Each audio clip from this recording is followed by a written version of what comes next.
Welcome back to the 76 Capital Sports Leadership Show. My name is Wayne Kimmel, managing partner of 76 Capital, the sports tech venture capital company. On this show, I interview top sports entrepreneurs, athletes, and executives who are shaping and many times truly changing the world of sports. Today, we're going to talk about the casino industry and the future of iGaming and sports betting with Eric Hausler, the CEO of Parx Casino. Eric, welcome to the 76 Capital Sports Leadership Show. Thanks, Wayne. Bill. Glad to be here. Eric, it's so awesome to have you on the show. Really excited to have you and to share with our audience, and to talk about what you do as the CEO of Parx Casino, and just all the new and innovative things that you're doing across the casino industry, the iGaming world, as well as sports betting. So let's kick it off with, maybe share with our audience, who is Parx Casino and what are some of the amazing things that are going on there today? Sure, thanks, Wayne. We, Parx Casino is located in Pennsylvania. We are about 15 minutes north of Philadelphia, just as you cross into Bucks County. Great location. We've got the casino here, over 3,000 slots, 140 or so table games, a big event center, several restaurants, and then we've got the racetrack here. That was the legacy business. The company started out, the DNA of the company was originally a racing company. And then when they passed enabling legislation for casinos in Pennsylvania, we got one of those licenses. And we've built the business since then. We're currently the largest operator in Pennsylvania and probably one of the larger private commercial companies not certainly on the East Coast, but in the country as well. We have a variety of real estate holdings. We've got an interactive division called Parx that we launched a few years ago and are growing that business. And then we're building a new casino out in Shippensburg, Pennsylvania, in the middle of the state here. And then we are in the process of designing a hotel for this place. It's amazing, given the size of the facility and the location, that we don't have a hotel product here. And so we're starting to work on that, but that's a few years out at a minimum. Well, it's an incredible property, and I have to encourage our audience from all over the world that you have to come and come to Parx. I mean, it's so interesting how you're almost equidistant from, Philadelphia as well as New York. Really a great location and just a really fun place to go. Yeah, thank you. I mean, it's a great asset. I joined the company about 2.5 years ago, and it is an impressive building. It's extraordinarily well maintained. It's a beautiful, beautiful facility. And you're right. We're actually, if you're driving from New York City, we're actually closer to New York City than Atlantic City is. Instead of jumping over to the Parkway, you stay on the Turnpike, and then we're north of Philadelphia, so you never actually have to get into the real traffic of getting into the city of Philadelphia. And so I think it's, I don't fool myself. I think we have one of the best locations, and that certainly helps our success, but we also have a great team who makes the maximum use of that location. Absolutely. Right off the Turnpike. So it's really, really simple way to get there. And look, you've done some amazing things, and I definitely want to get into some of your background and all the things that you've done across the casino and gaming industry. But one of the things that I just was super impressed, and really you're a trailblazer in what you recently did with your partnership with Chickies Petes. And I'd love for you to share what this amazing partnership and what you guys are doing. I mean, you're the first in the country to do what you did with them. Why don't you share what you did? Sure. I mean, we opened a retail sportsbook out in Malvern, Pennsylvania, which is a growing area a bit west of here, out in the suburbs west of Philadelphia, alongside Chickies Petes, the restaurant chain. And we put a physical sportsbook into the restaurant, and we did that through, it's actually a sports and race book. You can bet sports and racing there. And we did that through some OTB licenses that we have available in the Philadelphia region. We have another physical sports book and race book down in South Philadelphia, right off of Broad Street there, that's been there for a long time. And we've got a few of these licenses that we've been trying to activate. And it's a great partnership because, they serve the food and beverage. We provide the wagering and that experience, and it's a great sports bar experience. You go in. I think one of the things we're learning is people are so used to seeing, say, casino names on sports bars and stuff. They don't realize they can actually punch a ticket with us and cash it. You know, they initiate a ticket and cash it out, and we'll pay them on the spot. And so we've got some learnings from that, but it's a very cool looking little facility out there. It's an experiment, and there's a few things we'll learn and grow on as we put the next licenses to work. Well, I just love what you did, and I find it so innovative because, it's the first, sports book that's inside of a restaurant in a suburban mall, shopping mall, right? I mean, like in a shopping center like that. There's no one else who has done this at this point around the country since PASPA has been overturned in 2018. So it's really interesting, as you said. I'm sure you'll learn a lot from that experience.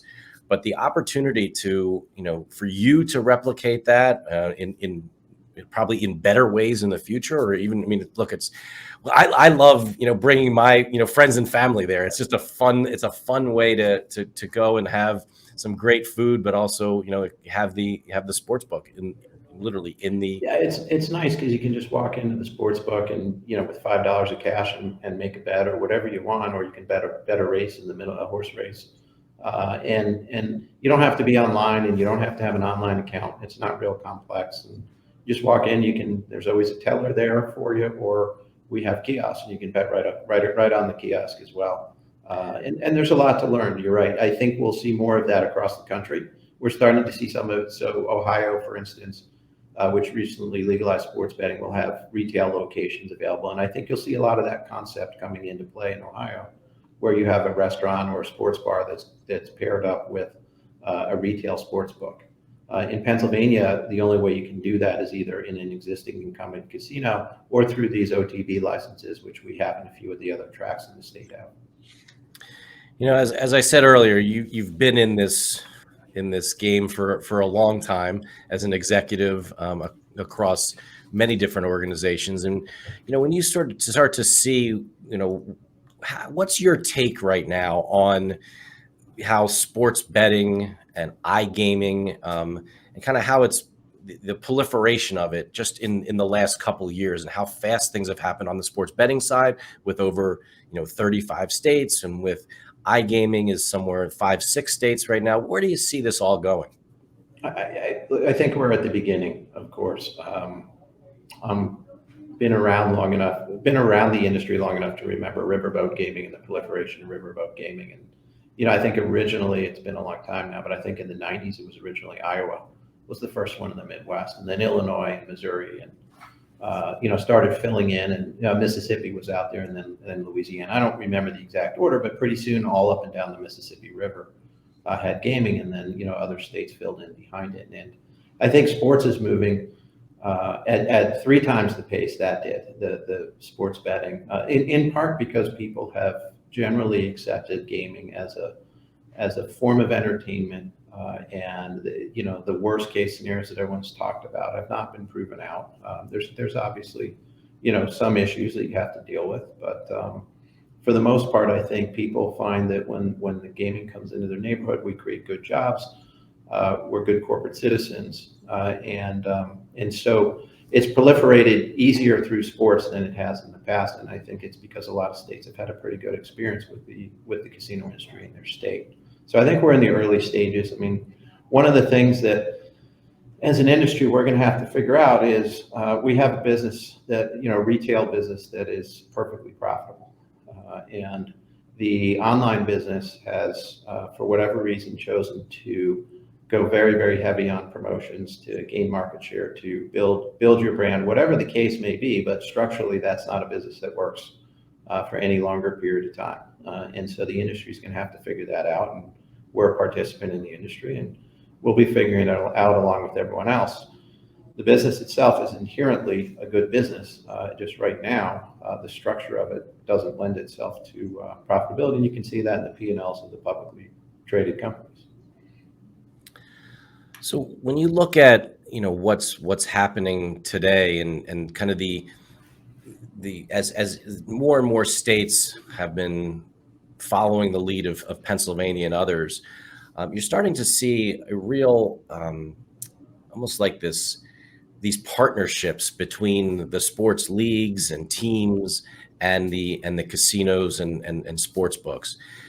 It's one of the things that I've noticed that I think has been one of the really interesting, successful things that you've been able to do in Pennsylvania in the relationship with a lot of the Philadelphia-based teams, and how you're, and also just how you have this. It seems like it's your hometown casino. Like that's one of the things that in hometown book that you've been able to do. What are some of the ways that you've been able to do that? And I think it's been amazing to see how you've done it. How have you done that? I think some of it is we're a big brand here in the market in Philadelphia and central and southern New Jersey in particular. And we've been able to leverage that brand, and people recognize and they trust our brand. And when we've partnered with the sports teams, for instance, we have a partnership with the 76ers. We do some stuff with a lot of different sports teams in the area.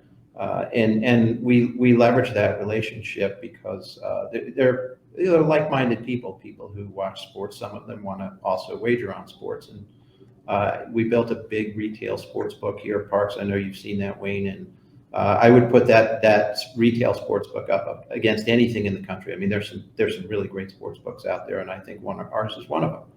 And it's easy for us to host events. We do Sixers watch parties up here. We do, we try to find that merger between our physical assets and our online properties, and then also what the sporting customer wants to do.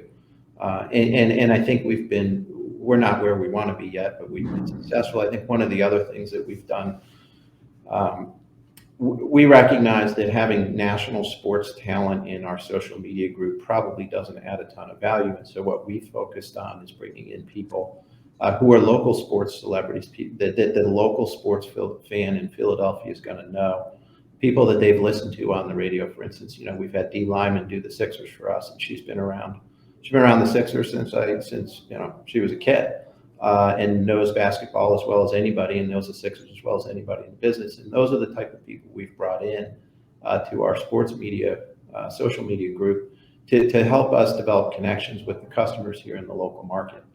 And we build that out piece by piece instead of going on a more national scale, because look, our customers care about what's going on in the Tennessee Titans, but they really care about the Eagles, and that localized sports content, I think, is important to them to differentiate who we are and reinforce our brand in the market. Well, I think you're sort of the opportunities that you've taken and how you've gone into the social media world with these local celebrities has been really interesting. Are there any, maybe expand upon that a little bit more? I mean, it's been just interesting to see, and it's not always about just sports. It's like you're able to really get to know these personalities on a personal basis as well. Yeah, I think one of the things, our personalities are, they're touchable here because I think people can come into the building. We do a lot with the radio stations. We do a lot of back and forth.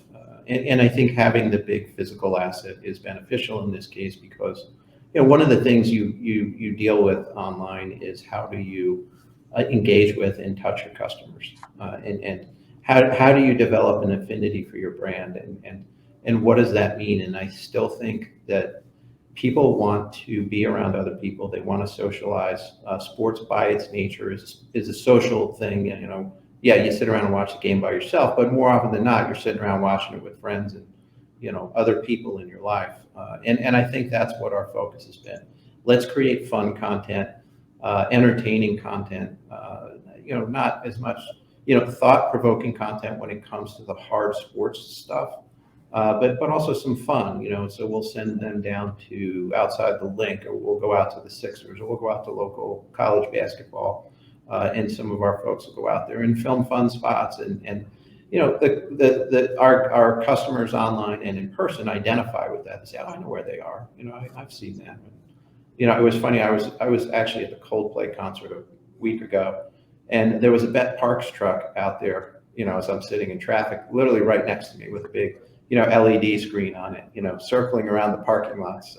Probably took them 4 hours to get there like everybody else, but We try to be that local brand, that regional brand, and develop the content around that. When you look at the industry today, I mean, you start thinking about like what are some of the next things that you think are gonna happen? I mean, you certainly at Parx, you had this unbelievable physical facility. You guys are the leading player in the Commonwealth of Pennsylvania. You come in with sports betting, both in the physical side as well as on the digital side, iGaming as well, and you're leading, in that as well. What do you think? What's next? What's kind of coming down the road? The road that you think would be really interesting, or maybe just ways that you're going to continue to grow these current businesses. Well, we're pushing the brand both east and west. We've introduced it into New Jersey recently with a relaunched product. We're moving into Indiana, Ohio, some of the states on our borders, Maryland. We're rolling those out, and so what I think we're doing is we recognize that we're not a national brand, but we can build brand affinity across our borders, and then just keep pushing west, effectively westward. We're almost all the way on the East Coast here, but just keep pushing west and north and south as we go, and build our presence out that way. I think what comes next for the industry is how do you really innovate sports, and obviously some of the companies that you're involved with and investing in are on the front edge of some of that stuff. How do you invest?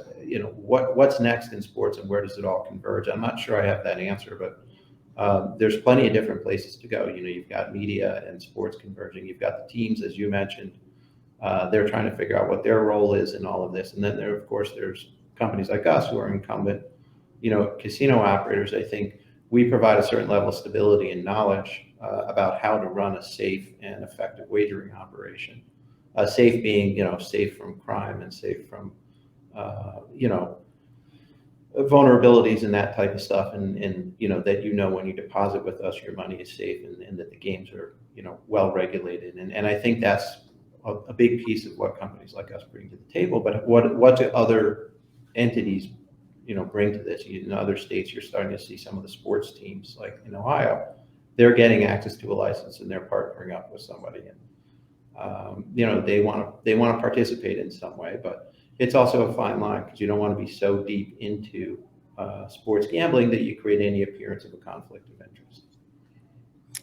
Well, Eric, I really appreciate you coming onto our show, and I'd love for you to share a little bit about your background, in how you have become now the CEO of Parx Casino, and where did you get started, and was this something that you always aspired to be in this industry? I sort of fell back into it, actually, Wayne. I had an opportunity to go to work it was at the time I wasn't too far out of college. This was back in the mid to late 90s. There was a woman who was a gaming commissioner in Atlantic City and needed an assistant. I knew her from growing up. She was a former state senator from my district in New Jersey, and she hired me to be effectively her aide, and that's how I learned the casino business. And working for New Jersey, which is one of the oldest regulatory and most well-regarded regulatory structures in the country, I learned a lot. And I wanted to go into finance, and I went back and changed my skill set around. And at the time, New Jersey had a 2-year holdout where you couldn't go to work for a casino company that was licensed in New Jersey for 2 years if you left the gaming commission. And most of the big companies were in Atlantic City at the time. There were a few Vegas operators that weren't, but and so I wanted to go into finance, and I was fortunate. I got a job as an associate analyst on the equity research platform at Bear Stearns, and I spent 7 years with a variety of firms there, finishing up at Bear as a managing director in fixed income research and trading, covering gaming. So I was covering gaming, lodging, leisure the whole time. Then made the jump to the industry, and I think it was 2006, right ahead of not the pandemic, that was this most recent one, but right ahead of the financial meltdown, and spent 3 years in Atlantic City, and then went on to Isle of Capri in the Midwest as strategy. Eventually got promoted to CFO, then CEO, and then we got a call from Eldorado Resorts, who said, "Hey, do you want to sell us your company?" And we ended up coming to a deal with El Dorado and selling the company. And from there, I went to Vici Properties, which was being spun out of Caesars. There was a few of us who were appointed board members, but initially consultants into that spin. And so we formed Vici Properties out of Caesars. It was spun. We built that with a management team. There's a board and a great management team there. And I spent a couple of years there, and then I got a call to come over here to go back full time. That was a board seat, and to come back here and go back to work full time. And obviously, there was a conflict between me working for the biggest gaming REIT and actually being the CEO of an operating company. And so I had to resign my position at Vici. But I walked in here in January of 20, and we closed in the middle of March of 20. And so I was on the job for about 45 days when everything went kind of crazy with the pandemic. So it's been an interesting run. But I've been on most sides of the business at this point: the financial, regulatory, and operating. And the business has been good to me. It's been a good run and a lucky run. So I'm fortunate. So what's been your favorite part of the industry so far? I do like being in the operations. I loved working on Wall Street. That's a fun business. I mean, look, you're in the finance business, and you know that's a great business. But it was kind of a mile wide and an inch deep. We covered 20 companies, 25 companies.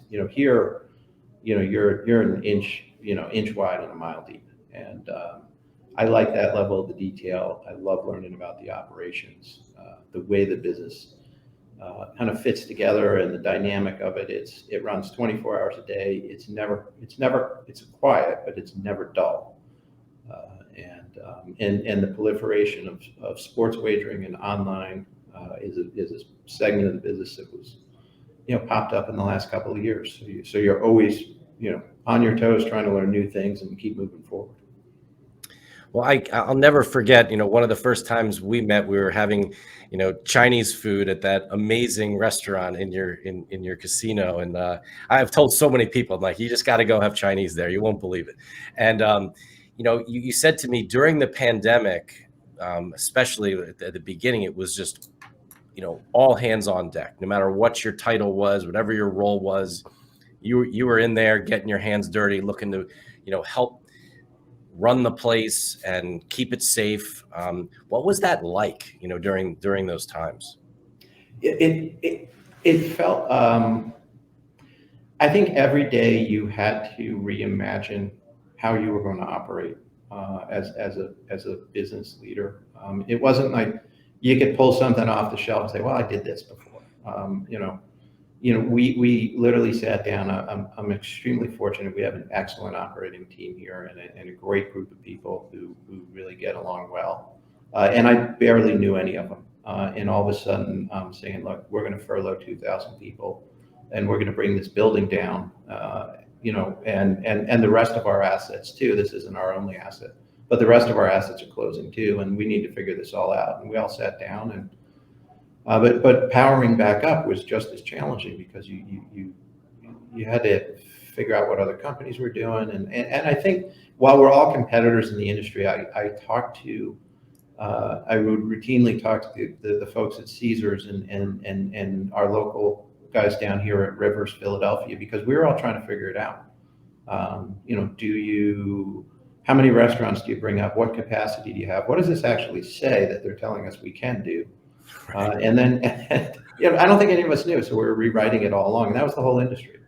And when we came back up, we were fortunate. There was a big line of people who wanted to come in. They hadn't been out of their house in a while, because we're private, I think we were able to do many things that other companies weren't. For instance, we never brought smoking back to the building. We made a choice at the time. When we reopened, we couldn't allow it, and then we just never brought it back. And I'm not making a value judgment about smoking one way or another. We thought it was in the best interest of our team members and the rest to not bring the smoking back. And we said, well, we'll do this temporarily and see how it goes. We're 2 years into it, 2+ years into it, and it's gone just fine. The customers have been receptive to it, and our team members have been receptive to it. And So we kind of rewrote things as we went. We're fortunate that we are able to. We have a great balance sheet here, and we are able to bring stuff up right away. And our goal immediately was to make it the best experience for our customers we could, because we knew that they were hurting. Mentally, they hadn't been outside, and they really needed to escape what was a grind in their daily life. And I think we were fortunate. We brought restaurants up. We couldn't bring entertainment back right away, but we brought as many games up as we could. We brought as many people back to work as we could, and those were kind of the important criteria for us. So far, so good. That's really great. Are you still flipping burgers sometimes? I mean, I remember you. No, I mean, they don't let me do a lot of stuff that I think I can do, actually, Wayne. There's, the problem with you having really good technical people is they recognize that I'm not very technically competent at many things. No, that's. I mean, look, it's super impressive, really, to hear what you've done and how you were able to kind of take things down and bring them back up and do it the right way, and that's really impressive. And I give you a lot of credit for doing that. When you think about the having thousands of employees and an incredible management team that you have, how do you motivate them every day to come in and want to, because every day has got to be Right. at the highest of levels, right? I mean, to make sure that your clients and customers and players have that amazing experience every day. I mean, how do you get them fired up to come in and perform at the highest level? Honestly, I think it starts with hiring the right people. There's some people who are self-motivated. And they have a disposition that they want to be helpful, and they want to provide good service. And you can train them and you can lead them, but in the end, if you have the wrong people, it's not going to. And we spend a lot of time trying to find the right people. And their job downstairs or on any of our customer-facing positions are far, far harder than mine. Because no matter what's going on in their personal lives, they have to come in here, put on a smile, and provide good guest service, and that's extremely difficult. And the last 2 years for them has been extraordinarily difficult, because the customers, they're coming in and they're ragged from their own lives, and it's been extremely stressful, and they're short-tempered, and they don't like wearing masks, or they do like wearing masks, and they don't like all the rules, or they want the rules to go away. And so for our frontline staff, I think it's been a very, very challenging time. Our job as leaders is to make sure they see us and we're visible and we're there alongside of them, recognizing that I'm not out there dealing cards or, like you said, flipping burgers most nights. But it's important for them to see us as a leadership team.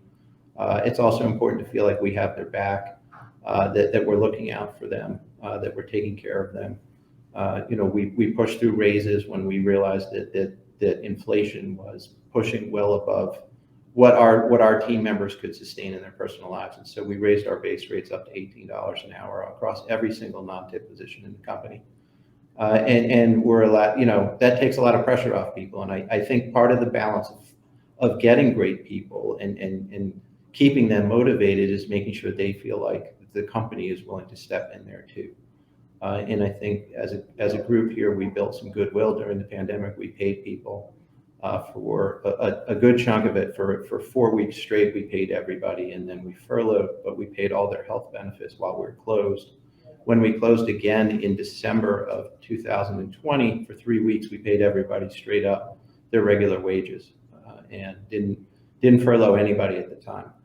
And so I think as a company, we've done the right things where we can, including not bringing back the smoking. And then I think that's helped the team members feel like, okay, it's not just take. The company's giving too, and that shows up in our customer service scores, which have been excellent. And that's really based on this service that our team members are providing people every day downstairs. It has really nothing to do with me. Our job is to make sure we get the good people and get out of the way and let them do their job. I've been really fortunate to talk with a number of CEOs across the hospitality industry, the gaming industry, and it's just interesting that all of you talk about your team and your people and making sure that you get the best people, and that's what it's all about. And so from that perspective, what is it like, or what do you try to achieve when a customer or a client comes through the front door, like what kind of, how do you want to, what do you want them to feel, and what do you want them to, what kind of experience do you want someone to have when they walk through the door of Parx Casino? We talk a lot about this, Wayne. I mean, what we want is we want to exceed their expectations. And some of our customers come in a lot and they have high expectations.